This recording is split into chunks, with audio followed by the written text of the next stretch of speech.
नमस्कार दोस्तों, आज हम लोग इस वीडियो के माध्यम से मध्यकालीन भारत के सल्तनत काल को करेंगे। चलिए शुरू करते हैं। गुलाम वंश की स्थापना 1206 में कुतुबुद्दीन ऐबक ने किया था। वह गौरी का गुलाम था।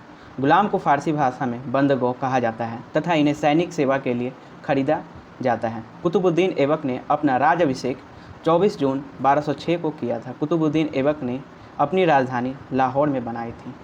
कुतुब मीनार की नींव कुतुबुद्दीन ऐबक ने डाली थी। कुतुबुद्दीन के समय कुतुब मीनार का केवल पहला मंजिल बनाया गया था और इल्तुतमिश ने इसे 225 फीट ऊंचा 4 मंजिला बनाया था। फिरोज़ तुगलक ने के समय बिजली गिरने के कारण इसकी चौथी मंजिल नष्ट हो गई थी, जिस कारण फिरोज ने इसे 2 मंजिल बनाई, जिस कारण यह अब टोटल 5 मंजिल का हो गया। दिल्ली का कुतुब अल इस्लाम मस्जिद तथा अजमेर में 2.5 दिन का झोपड़ा नामक मस्जिद का निर्माण ऐबक ने करवाया था। कुतुब मीनार का नींव डाला था ऐबक। दिल्ली में कुतुब इल इस्लाम मस्जिद भी बनवाया था और अजमेर में 2.5 दिन का झोपड़ा भी।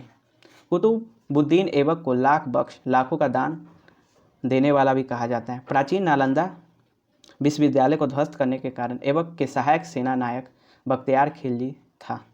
ऐबक की मृत्यु 1210 में चौगान खेलते समय घोड़े से गिरने के कारण हो गई थी। इसे लाहौर में दफनाया गया। ऐबक का उत्तराधिकारी आराम शाह हुआ। इसने सिर्फ 8 महीने तक शासन किया। आराम शाह के बाद आता है इल्तुतमिश। 1211 ईस्वी में दिल्ली की गद्दी पर बैठता है। इल्तुतमिश तुर्कमेनिस्तान का इल्वरी तुर्क था जो ऐबक का गुलाम था तथा दामाद था। ऐबक की मृत्यु के बाद वह बंदियों का गवर्नर बना। अब देखते हैं इल्तुतमिश क्या क्या काम करवाया। इल्तुतमिश कुतुब मीनार का निर्माण को पूर्ण करवाया था। सबसे पहले शुद्ध अरबी सिक्के जारी भी इल्तुतमिश करवाते हैं। इल्तुतमिश के समय जो शुद्ध सिक्के थे उसमें चांदी का टंका और तांबा का जित्तल था। इक्ता प्रणाली का शुरुआत का भी श्रेय इल्तुतमिश को जाता है। 40 गुलाम सरदारों का संगठन बनाया गया जो तुर्कान ए चहलगामी के नाम से जाना जाता है। सर्वप्रथम दिल्ली के अमीरों का दमन भी इल्तुतमिश ने ही करवाया था। अब इल्तुतमिश के बाद आता है इल्तुतमिश में थोड़ा सा इल्तुतमिश लाहौर से राजधानी को स्थानांतरित कर दिल्ली लाया था। इसने हौज सुल्तानी का निर्माण दहली एक कुल्हाना के निकट करवाया था। क्वेश्चन यहाँ से बनता है कि इल्तुतमिश के समय ही लाहौर दिल्ली को राजधानी किसने बनाया था। यहाँ से क्वेश्चन बनता है तो इसका आंसर होगा इल्तुतमिश। इल्तुतमिश पहला शासक था जिसने 1229 ईस्वी में बगदाद के खलीफा के सुल्तान के खिलाफ वैधानिकता स्वीकृति प्राप्त की थी। इल्तुतमिश का मृत्यु अप्रैल 1236 में हो गया था। चंगेज खां से बचने के लिए ख्वारिज़म के सम्राट जलालुद्दीन को इल्तुतमिश ने अपने यहाँ शरण नहीं दी थी। मंगोल चीन के उत्तर में गोबी के रेगिस्तान के निवासी थे। वह घूमने फिरने वाले जाति थे। इसमें सर्वश्रेष्ठ कोई राजा था तो चंगेज खां था, जिसको तेमुचिनी उर्फ भी कहा जाता था। फिर इल्तुतमिश के बाद आते हैं उसकी बेटी रजिया बेगम प्रथम मुस्लिम थी जिसने शासन का बागडोर संभाली थी। रजिया के पर्दा प्रथा को त्याग किया तथा पुरुषों की तरह चोगा कुल्हा पहनकर राज दरबार में खुले मुंह से जाने लगी। रजिया ने मालिक जलालुद्दीन याकूत को अमीर याखूर घोड़े का सरदार नियुक्त किया था। रजिया के शादी अल्तुनिया के साथ हुआ और रजिया की हत्या 13 अक्टूबर 1240 को डाकुओं के कैथन के पास कर दिया गया। इस प्रकार रजिया बेगम फिर रजिया के बाद कोई आता है तो वो था नासिरुद्दीन मोहम्मद ऐसा सुल्तान था जो टोपी सिलकर अपना जीवन निर्वाह करवाता था। बलबन ने अपनी पुत्री का विवाह नासिरुद्दीन मोहम्मद के साथ किया था। बलबन का वास्तविक नाम बहाउद्दीन था। वह इल्तुतमिश का गुलाम था। तुर्क का ये चहलगामी जो इल्तुतमिश शुरू करवाया था उसका विनाश का श्रेय बलबन को जाता है। बलबन 1266 ईस्वी में गयासुद्दीन बलबन के नाम से दिल्ली के गद्दी पर बैठता है और यह मंगोलों के आक्रमण से दिल्ली की रक्षा करने में सफल रहता है। सीरी नामक नया नगर का बलबन ने ही बसाया था। राज दरबार में सिजदा और पैबोस प्रथा की शुरुआत का भी श्रेय बलबन को ही जाता है। बलबन ने अपने फारसी रीति रिवाज पर आधारित नरोज उत्सव का भी प्रारंभ किया था। अपने विरोधियों के प्रति बलबन ने कठोर लौ एवं रक्त की नीति को भी पालन किया था। नासिरुद्दीन मोहम्मद ने बलबन को यलूग खा की उपाधि दिया था। बलबन आखेट अभियान के बहाने अपनी सेना को लंबी दूरी का कव्यादा कराकर दुरुस्त रखता था। बलबन के दरबार में फारसी के प्रसिद्ध कवि अमीर खुसरो एवं अमीर हसन रहते थे। गुलाम वंश का अंतिम शासक समुद्दीन कैमूर्स था।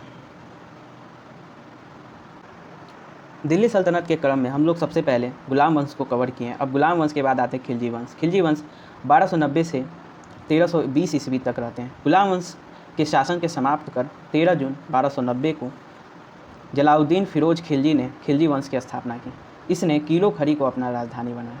जलालुद्दीन की हत्या 1296 में उसके भतीजा एवं दामाद अलाउद्दीन खिलजी ने कड़ामुनीपुर प्रयाग में कर दिया था।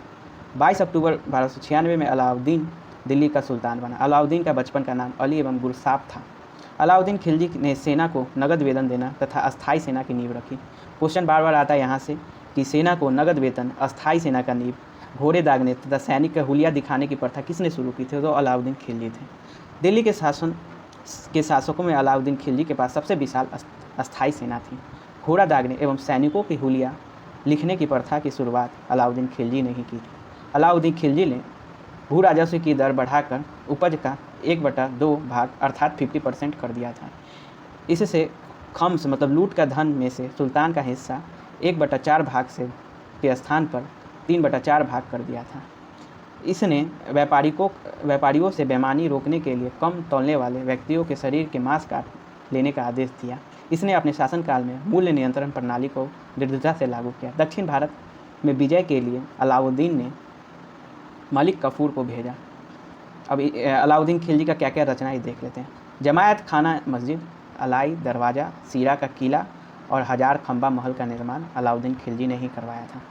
क्या क्या करवाया था? जमायत खाना मस्जिद, अलाई दरवाज़ा और सीरा का किला, 1000 खंबा महल का निर्माण अलाउद्दीन ने करवाया था। और सीरा नामक नगर बलवन करवाया था। सीरा का किला अलाउद्दीन खिलजी करवाया था। ये अंतर थोड़ा सा स्पष्ट से अपना दिमाग में रख लीजिए।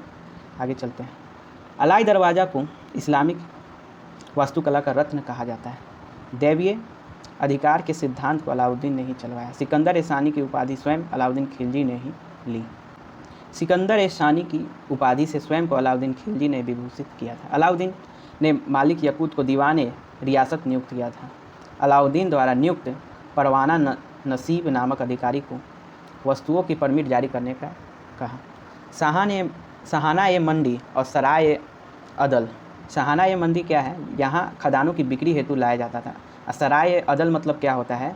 वो यहाँ वस्त्र, शक्कर, जड़ी बूटी, मेवा, दीपक एवं तेल अन्य निर्मित वस्तुओं को बिकने के लिए लाया जाता था। अलाउद्दीन खिलजी की आर्थिक नीति की व्यापक जानकारी जलालुद्दीन बर्नी की कृति तारीख़ फिरोज शाही से मिलती है। खुजाइनुल फतुआ अमीर खुसरो की रचना है। रिहाला इब्न बतूता की रचना है। फतूह इस्लामुद्दीन ईसानी की रचना है। मूल नियंत्रण को सफल बनाने के लिए मुहतसिब मतलब सेंसर एवं नाजीर मतलब नापतोल अधिकारी का महत्वपूर्ण भूमिका थी। राजस्व सुधार के अंतर्गत अलाउद्दीन ने सर्वप्रथम मिल्क, ईमान एवं कफ के अंतर्गत दी गई भूमि को वापस लेकर उसे खालसा भूमि में बदल दिया। अलाउद्दीन खिलजी के द्वारा लगाए जाने वाले 2 नवीन कर थे। चराई कर यानी दुधारू पशुओं पर लगाया जाता था, एवं गढ़ी कर था जो घर एवं झोपड़ी पर लगाया जाता था। 2 कर था चराई कर और गढ़ी कर जो अलाउद्दीन खिलजी के द्वारा लाया गया था। अलाउद्दीन खिलजी के शासनकाल में 1297 से 1306 तक मुगलों का 6 बार आक्रमण हुआ था। क्वेश्चन आता है कि दिल्ली सल्तनत में सबसे ज़्यादा मुगलों का आक्रमण अलाउद्दीन खिलजी के समय हुआ था। प्रथम आक्रमण को सफलतापूर्वक रोका था बलवन। आगे चलते हैं।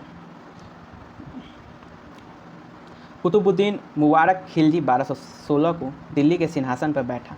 इसे नग्न स्त्री पुरुष की संगत पसंद थी। मुबारक खिलजी कभी कभी दरबार में स्त्रियों का वस्त्र पहनकर आ जाता था। बर्नी के अनुसार मुबारक कभी कभी नग्न होकर दरबारियों के बीच दौरा करता था। मुबारक खां ने खलीफा की उपाधि धारण की। मुबारक के वजीर खुसरो खां ने 15 अप्रैल 1320 ईस्वी को उसकी हत्या कर दी और स्वयं दिल्ली के सिंहासन पर बैठा। खुसरो खां ने पैगंबर के सेनापति का उपाधि धारण किया। और कुछ नीतियाँ थी जो अलाउद्दीन खिलजी की थी, उसको थोड़ा सा देख लेते हैं। बाजार नियंत्रण करने के लिए अलाउद्दीन खिलजी द्वारा बनाए जाने वाले नवीन पद एक था दीवाने रियासत। दीवाने रियासत क्या था? यह व्यापारियों पर नियंत्रण रखता था। यह बाजार नियंत्रण को पूरी व्यवस्था को संचालन करता था। सहाना ए मंडी प्रत्येक बाजार का अधीक्षक था। बरीद क्या था? बाजार के अंदर घूमकर बाजार का निरीक्षण करता था। मुनहियान या गुप्तचर गुप्त सूचना प्राप्त करता था। थोड़ा सा अब अमीर खुसरो के बारे में देख लेते हैं। अमीर खुसरो का मूल नाम मोहम्मद हसन था। उसका जन्म पटियाला में हुआ था। खुसरो प्रसिद्ध सूफी संत शेख निजामुद्दीन औलिया का शिष्य था। वह बलबन से लेकर मोहम्मद तुगलक तक दिल्ली सल्तनत के दरबार में रहा था। इसे तूतीय हिंद के नाम से जाना जाता है। भारत का तोता या तूतीय हिंद किसे बोला जाता है? क्वेश्चन इस प्रकार आए तो आप अमीर खुसरो पर टिक लगाइए। सितार एवं तबले के आविष्कार का श्रेय भी अमीर खुसरो को जाता है।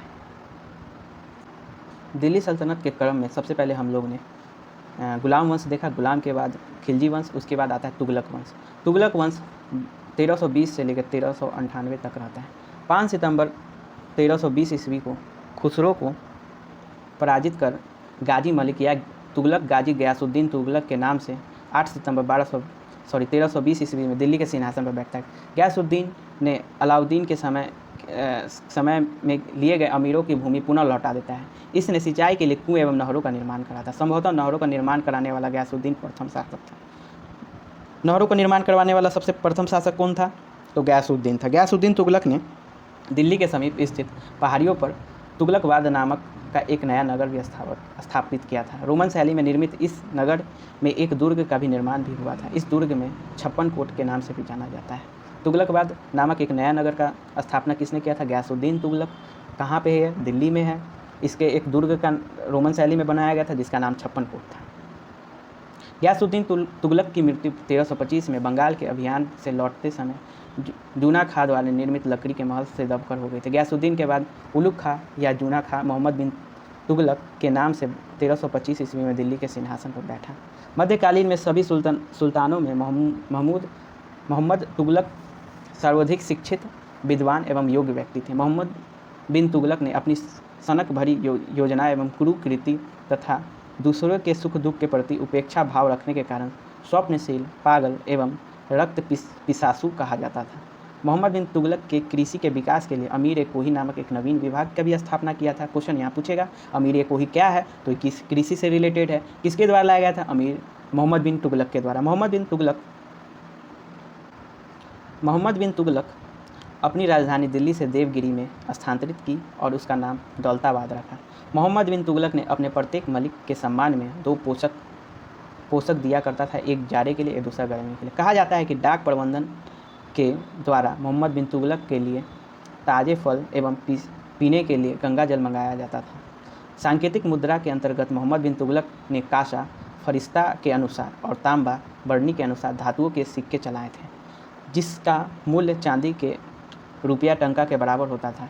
एडवर्ड थॉमस ने मोहम्मद बिन तुगलक को प्रिंस ऑफ मनियर्स की संज्ञा दिया है। कुछ मोहम्मद बिन तुगलक के द्वारा कुछ 4 योजनाएं थीं। मोहम्मद बिन तुगलक द्वारा क्रियान्वित क्रमशः 4 योजना क्या क्या था? पहला काम करता है दोबाब क्षेत्र में कर वृद्धि, दूसरा राजधानी परिवर्तन, तीसरा सांकेतिक मुद्रा का प्रचलन, चौथा खुरासान एवं कराचिल का अभियान। पहला क्या था? दोबाब क्षेत्र में कर वृद्धि, दूसरा राजधानी परिवर्तन, तीसरा सांकेतिक मुद्रा का प्रचलन, चौथा खुरासान एवं कराचिल का अभियान।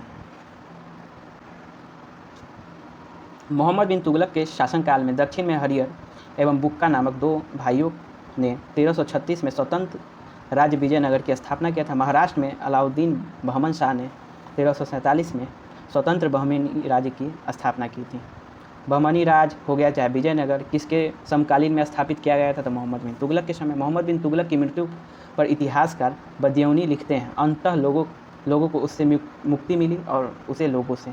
मोहम्मद बिन तुगलक शेख अलाउद्दीन का शिष्य था। वह सुल्तान का पहला शासक था जो अजमेर में शेख मुजिबुद्दीन चिश्ती की दरगाह तथा बहराइच में सलार के मकबरे पर गया था। फिर मोहम्मद बिन तुगलक के बाद आता है फिरोज़ तुगलक। राजस्व व्यवस्था के अंतर्गत फिरोज ने अपने शासनकाल में 24 राजस्व व्यवस्था के अंतर्गत अपने शासनकाल में 24 कष्टदायक करों को समाप्त कर केवल 4 कर खजरा, जिसको लगान करते, खुम्स मतलब युद्ध में लूटे गए माल, जजिया एवं ज़कात को वसूल करने का आदेश दिया। फिरोज़ तुगलक ब्राह्मणों पर जजिया लागू करने वाला पहला मुसलमान शासक था। यहाँ से क्वेश्चन आता है, फिरोज़ तुगलक ब्राह्मणों पर जजिया लागू करने वाला पहला मुसलमान शासक था। फिरोज़ तुगलक ने एक नया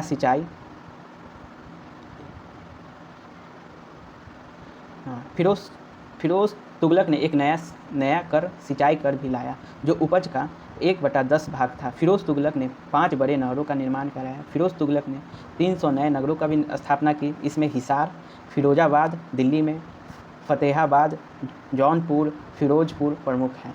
इसके शासनकाल में खिरजाबाद, टोपरा गांव एवं मेरठ से अशोक के 2 स्तंभ को लाकर दिल्ली में स्थापित किया था। सुल्तान फिरोज़ तुगलक ने अनाथ मुस्लिम महिला एवं विधवा एवं लड़कियों की सहायता के लिए एक नया विभाग दीवान-ए-खैरात की स्थापना किया। दीवान-ए-खैरात क्या चीज़ से रिलेटेड था? तो इसमें अनाथ मुस्लिम महिलाओं एवं विधवा एवं लड़कियों की सहायता करने के लिए एक विभाग था। इसकी स्थापना फिरोज़ तुगलक के समय हुई थी। सुल्तानकालीन सुल्तानों के शासनकाल में सबसे अधिक दासों की संख्या फिरोज़ तुगलक के ही समय थी। दासों की देखभाल करने के लिए फिरोज ने एक नया विभाग बनाया, दीवान-ए-बंदगान की स्थापना की। इसने सैन्य पदों को वंशानुगत बना दिया गया था। दिल्ली सल्तनत में पहला कौन सा शासक था जो सैन्य पदों को वंशानुगत बना दिया था? वो था फिरोज़ तुगलक। इसने अपनी आत्मकथा फतुहात-ए-फिरोज शाही की रचना की थी।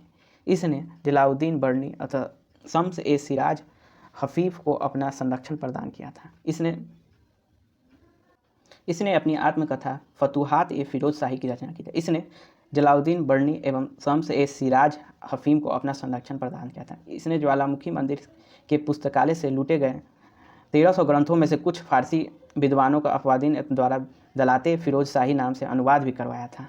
इसने चांदी एवं तांबे के मिश्रण से निर्मित सिक्कों को भारी संख्या में जारी करवाया, जिसे अद्धा या भीख कहा जाता था। अद्धा भीख क्या है? सिक्का है, फिरोज़ तुगलक के द्वारा लाया गया था, जो चांदी और तांबे का मिश्रण से बना हुआ था। फिरोज़ तुगलक की मृत्यु सितंबर 1378 में हो जाती है। फिरोज के काल में निर्मित खान-ए-जहाँ तेलंगानी का मकबरा का तुलना जेरूसलम में निर्मित अमर-ए-मस्जिद से किया। जेरूसलम में निर्मित अमर-ए-मस्जिद का तुलना किससे किया जाता है? तो खान-ए-जहाँ तेलंगानी किसके द्वारा निर्मित है? फिरोज़ तुगलक के द्वारा। सुल्तान फिरोज़ तुगलक ने दिल्ली में कोटला फिरोज शाही दुर्ग का भी निर्माण करवाया। तुगलक वंश का अंतिम शासक नासिरुद्दीन मोहम्मद तुगलक था। इसका शासन दिल्ली से पालम तक ही रह गया था। तैमूरलंग ने सुल्तान नासिरुद्दीन मोहम्मद तुगलक के समय 1378 में दिल्ली पर आक्रमण किया। नासिरुद्दीन के समय ही मुल्क। फिर तुगलक वंश के बाद आता है सैयद वंश। सैयद वंश का 1414 से लेकर 1491 तक रहता है। सैयद वंश का संस्थापक खिरज खां था। इसके सुल्तान की उपाधि न धारण करके अपने आप को रैयत-ए आला की उपाधि से खुश रखा। खिरज खां तैमूरलंग का सेनापति था। भारत से लौटने समय तैमूरलंग ने खिरज खां को मुल्तान, लाहौर एवं दीपालपुर का शासक नियुक्त किया। खिरज खां को नियमित रूप से तैमूर के पुत्र शाहरुख को कर भेजता था। खिरज खां की मृत्यु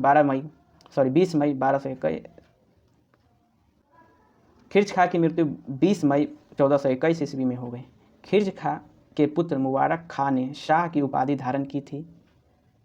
यहिया बिन अहमद सरहिंद को मुबारक शाह का संरक्षण प्राप्त था। इसका पुस्तक तारीख़-ए-मुबारक शाही में सैयद वंश के विषय में जानकारी मिलती है। सैयद वंश का जानकारी किससे मिलती है? तारीख़-ए-मुबारक शाही से।